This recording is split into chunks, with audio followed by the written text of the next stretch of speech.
this may be the moment the war actually broke.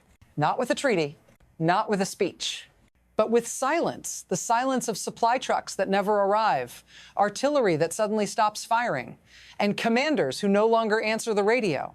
If the reports now emerging from eastern Ukraine are confirmed, tens of thousands of Russian soldiers are no longer fighting a war, they are trapped inside it. I want to be very clear with you. This is not about territory. It's not even about Ukraine versus Russia.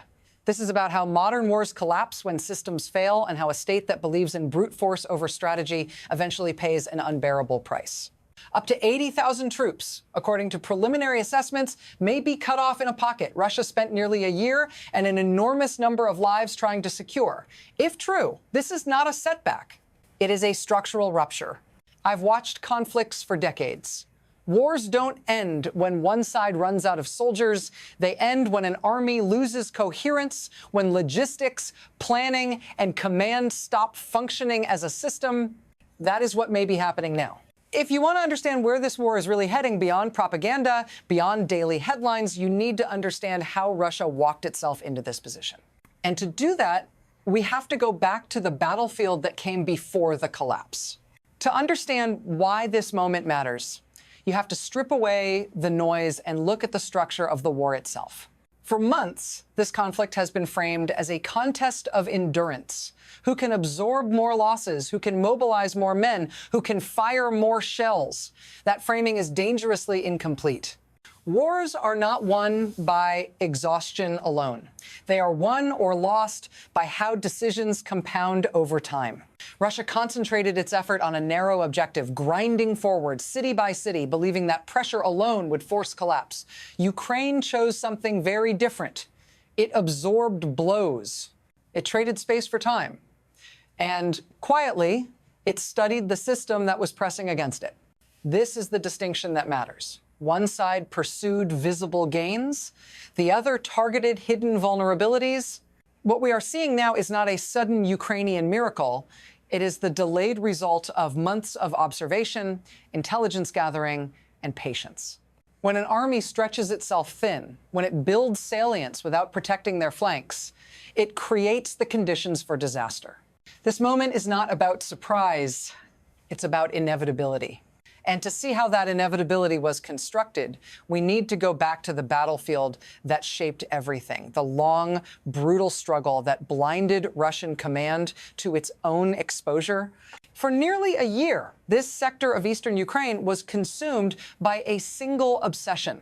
Bakhmut, a city with limited strategic value, was turned into a symbol. And symbols in war are dangerous things. They distort judgment. They reward persistence over prudence. They convince leaders that sacrifice itself is a strategy. Russian command poured men, artillery, and ammunition into this fight with one goal: take the city, declare victory, and prove momentum. The result was not a breakthrough. It was a meat grinder, relentless, costly, and psychologically blinding. While attention fixed on one place, something else happened across the wider front. Forces elsewhere were thinned out. Units were rotated in, exhausted. Defensive lines were held by undertrained, poorly motivated troops whose mission was simply to stand still. This is a classic failure of strategic balance. When an army commits too much to one point, it weakens the whole. It creates bulges, salients that look strong on a map but are fragile in reality. Ukraine saw this. Not emotionally, analytically. With superior surveillance and patient planning, Ukrainian commanders didn't just see Russian positions. They saw fatigue, overconfidence, predictability. The conditions for a trap were forming long before it closed. And once those conditions exist, a crisis is no longer a question of, if only, of timing. Which brings us to the first rupture. The rupture did not begin with an explosion. It began with movement where no one was looking. Over a span of days, Ukrainian forces did something deceptively simple and strategically devastating. They avoided Russia's strongest fortifications and struck instead at the seams. The spaces between units, the lightly defended corridors that exist in every overstretched army, this was not improvisation. It was preparation finally revealed. From the north, Ukrainian units advanced from recently liberated ground, pushing into areas held by second-line forces. From the south, pressure built outward from the battered outskirts of the Donetsk sector. And deeper still, far behind the front, Ukrainian airborne and special operations units targeted the nervous system of the battlefield roads, rail junctions, supply nodes. When those nodes fall, armies don't retreat, they freeze. The pincers closed not with spectacle, but with precision. And suddenly, towns that had been rear areas became the center of a developing pocket. This is the moment when commanders realize the map they trusted is lying to them. If these reports are confirmed, this would be one of the largest encirclements seen in Europe in generations. Not just a tactical win, but a shock to the logic of the entire campaign. If you're following this closely, understand this. Once an encirclement forms, time becomes a weapon. And the clock had just started. To understand why this encirclement is so dangerous, you have to understand how modern armies actually function. An army is not a mass of fighters. It is a living system. It moves on fuel, it fights on ammunition, it survives on food, maintenance, and medical care. When those flows are interrupted, strength evaporates far faster than people expect. Inside this developing pocket are not just frontline troops. According to assessments, there are artillery units, logistics columns, fuel depots, repair crews, the invisible backbone that keeps combat units alive. When that backbone is trapped, everything else becomes dead weight. This is the hidden mechanism Ukraine appears to be exploiting. Rather than rushing into a costly frontal assault, Ukrainian forces can tighten the ring. Drones identify targets. Long-range strikes remove command vehicles and supply stockpiles. Each hit compounds the pressure. Each hour without resupply drains morale. This is warfare as systems engineering.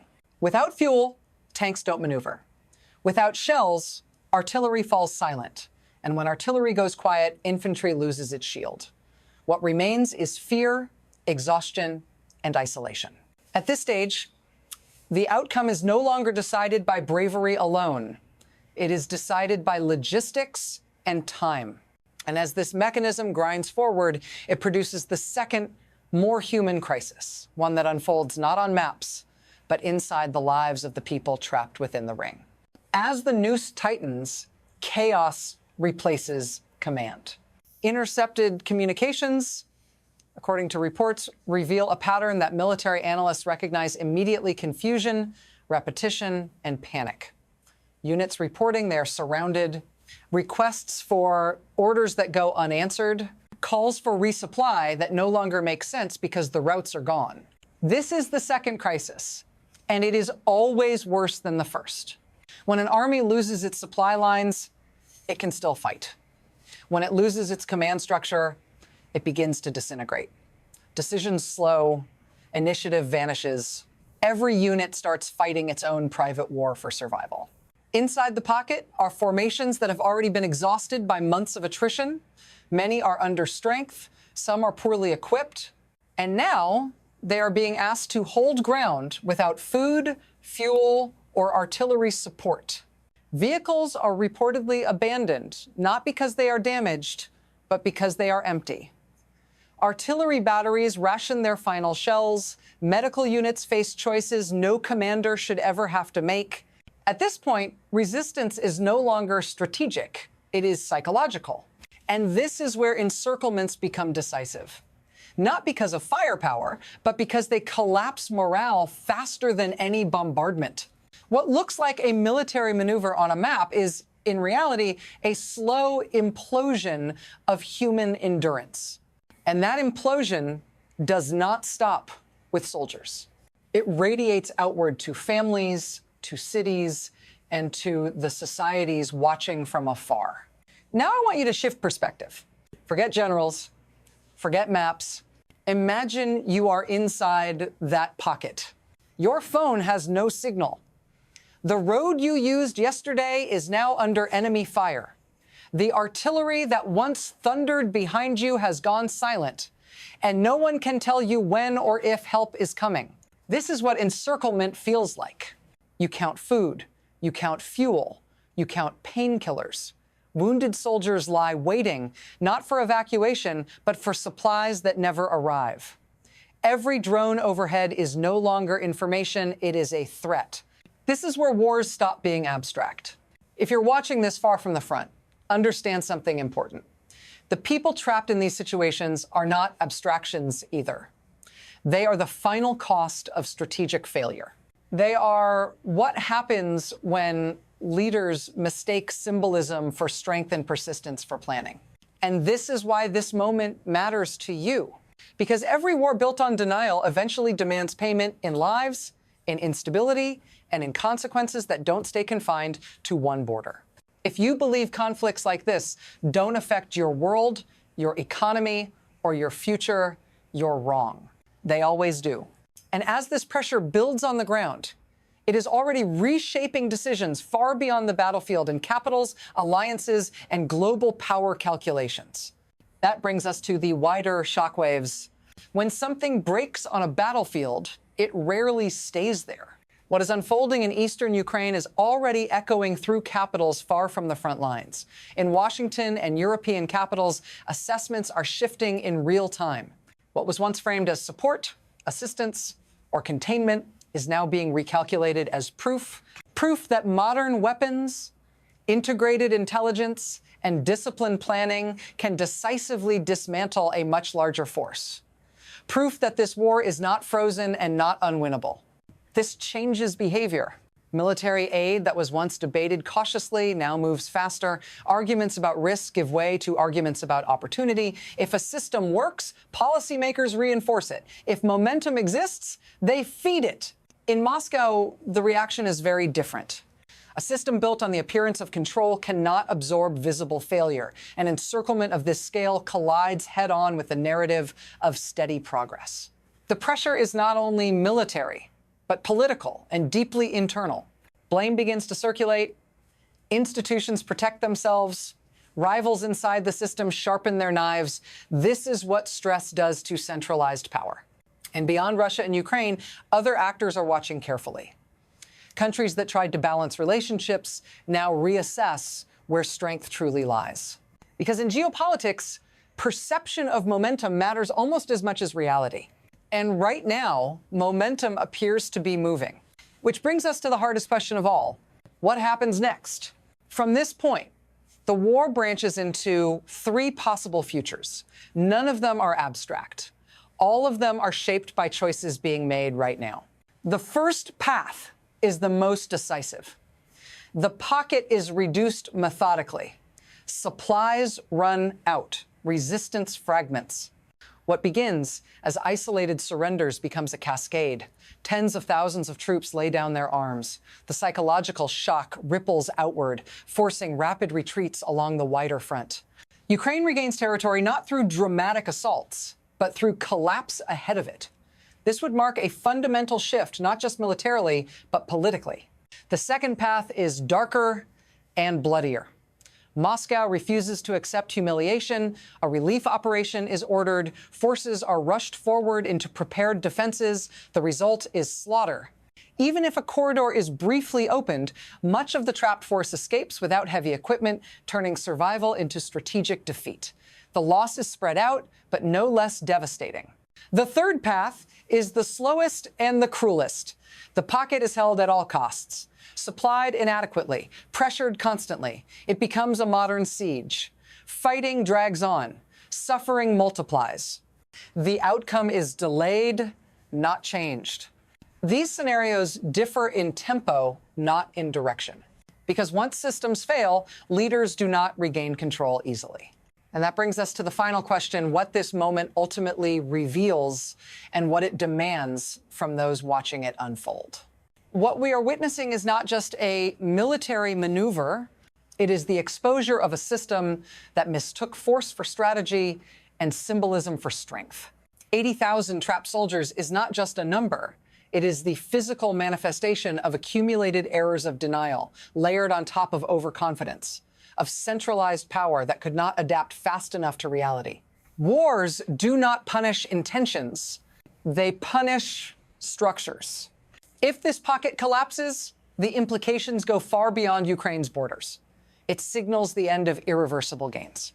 It signals that industrial-scale warfare in the 21st century is no longer decided by mass alone, but by intelligence, coordination, and institutional learning. For Ukraine, this moment reframes what is possible. What once sounded aspirational begins to look achievable.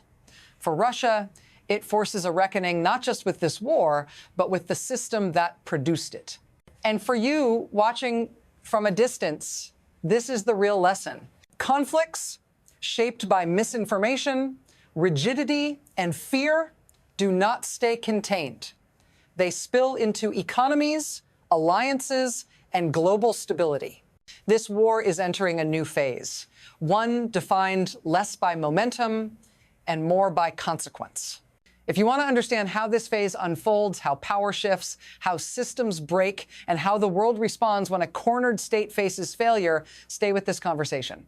Because what happens next won't just decide a battlefield. It will help define the world you live in,